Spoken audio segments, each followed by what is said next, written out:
What's going on, everyone? So today we're going to be doing something cool on the E-Revo 2.0, and that is going to be installing the RPM TrueTrack. Now, if you followed the Revo line before, you know that the TrueTrack for the first version of the Revo was super awesome. It eliminates your toe links basically, so you're not going to be bending or breaking these. Crash, the car cartwheels, and the tire will, move in or out, toe in or toe out basically, and that puts stress and pressure on the rod ends. And so what happens is you end up pulling the rod out of the end, and the same thing, then you have to stop driving to repair that. However, it is not compatible with the 2.0. Fortunately, some other people smarter than I have figured out that you can modify the RPM TrueTrack to work with the 2.0, so I'm going to go ahead and show you how to do that. Now, doing so is pretty easy. It just requires a stepped drill bit or a dremel, or I guess a knife if you are really good with that. But basically, we have to make the bearing carrier larger so it can fit the larger bearing. So here is the factory part, and you can see that it's got a pretty large area there for the bearing. Now, the TrueTrack does have a larger opening, but it is not as large as the 2.0, so we've got to open that up. I figured out that I can dremel on this side for the inside, and on the outside I'm able to use a stepped drill bit. Now, to do all of this stuff, first off, you're going to need the RPM TrueTrack. Make sure, of course, to get that. If the hobby shop tells you it's not going to fit with the 2.0, tell them that's okay and buy it anyway. Of course, it comes with new arms, there's some bearings and other parts and everything, but we're not going to be using most of this stuff. The last thing that we're going to need is these MMGT pivot balls. Now, these are a little bit longer. They're team associated. And if you take a look here, I've got the factory one here on the right and the associated one on the left. So you can see it's a little bit longer. And I'm told by other people who have completed this that it is necessary to have that because otherwise, if you're trying to set your camber correctly on the truck, you won't be able to because it has to be screwed in too far. Now, these team associated balls are probably nicer anyway because they should screw in a little bit further and basically give us some extra threads. And you can use this on the front as well in case you've been ripping those out. So you can see here I've got the TrueTrack already installed on the driver's side of the Revo. I've got everything basically ready to go with exception of the little pillow ball dust covers, which get torn almost immediately, and I haven't done anything with that because I still need to adjust the camber on the truck, but I need to do that with the tires mounted. And then you of course can see here I've got the factory set up, but of course the main difference here that you're going to see is that we don't have these toe links, which are really prone to bending and breaking. Now, if you are a racer and you need to be able to set your toe exact, then of course this is not going to be for you. But if you're just out having fun, bashing, doing stupid big jumps, this is an awesome upgrade because this is one less part to break or go wrong. And one difference I want to go over on before you do this is that you do lose a little bit of your wheelbase. So with the way the TrueTrack arms are set up, when I first installed it, I noticed that they were a little bit different, and basically the axle will sit forward just a little bit. Based on my measurements, it's about a 1/2 inch to 3/4 of an inch. Not a huge deal, but of course you are going to lose some of your length, from the front to the rear. So it will wheelie maybe a little bit easier, be a little bit easier to flip, do tricks and whatever else. But do keep that in mind. And just doing a quick measurement here, we'll go from center of front axle to rear, and we're sitting at right about 14 inches. And coming over to the factory arms, going from center to center, and we're about 14 3/4. So like I said, 1/2 inch, 3/4 of an inch. Your truck wheelbase, so from the front wheels to the back wheels, will be just a little bit shorter. And one other thing I've seen frequently brought up is the width.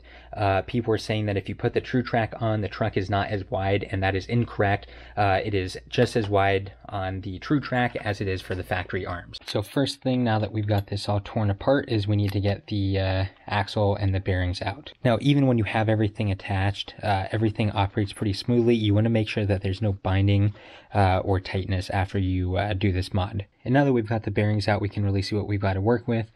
So the first bearing here that goes on the outside, you can see we only need a little bit to take off to get that to fit in there. And the bearing on the back, same thing, kind of takes some basically all around the outside edges. Now I'm going to go and start with the outside one here because that is a little bit easier since I have the stepped drill bit to make this hole bigger. Might be able to squeeze it in there, but it's pretty tight, so I'm going to go ahead and take a little bit more off. All right, and after a couple more times hitting it with the drill bit, I was able to pop that bearing right on in. And so you can see here that we are now set for the outside bearing, and now we just need to get the rear one put in. Take out my Dremel here, and I'm just going to basically sand on the inside here to try to make a little bit of room, and of course do small amounts at a time, do a test fit, and keep repeating that until you get that in there and it's nice and flush. All right, so I've hit this with the Dremel about 4 or 5 times now, and we're getting close. It still has some resistance here when I'm turning it, so I need to try to take out a little bit more around the bearings so that way they line up a little bit easier and get rid of some of this resistance. And what you're shooting for here is you want this bearing on the outside to be as flush as possible to make sure that everything fits properly and that you don't have too much play. Now this is definitely a process where you have to take your time and continually test fit. So for example, I've got the axle through, I've of course got the nut on the end here, I've got the pin through on the axle, but it is very stiff. It's hard to turn, a lot of resistance, and that's because the distance between here and here is a little bit too great.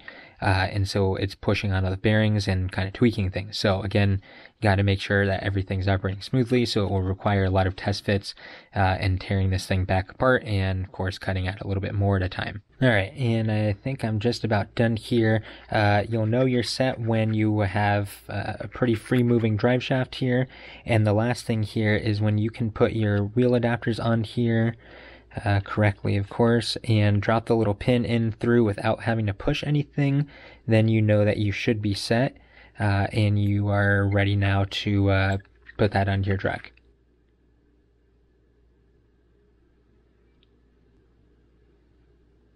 And don't forget when you are installing your TrueTrack to be using your new extended pivot balls to make sure that you've got enough threads attached into the arm. So now you should be complete with installing the RPM TrueTrack on your Erevo 2.0.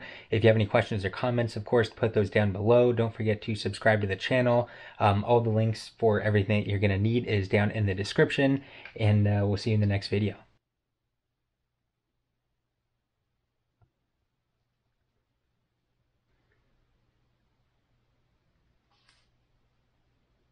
All right, and out with the Erevo 2.0 with the TrueTrack on the back here. So we're gonna do some jumps out here, and got some kids, so it'll probably get kind of beat on. Not gonna do anything super crazy today, but even just normal driving stuff and cartwheels, it seems like people are still having issues with the rods getting pulled out. So we're gonna give this a shot, and hopefully the TrueTrack is working properly and we're all set.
All right, TrueTrack seems to work.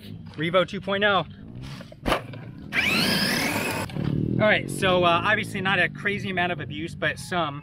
And you know, a lot of guys are having issues with the rear end. So you saw that, go ahead and follow along. Obviously, if you have any questions, put comments down below, and subscribe to the channel if you haven't done so already, and we'll see you in the next video.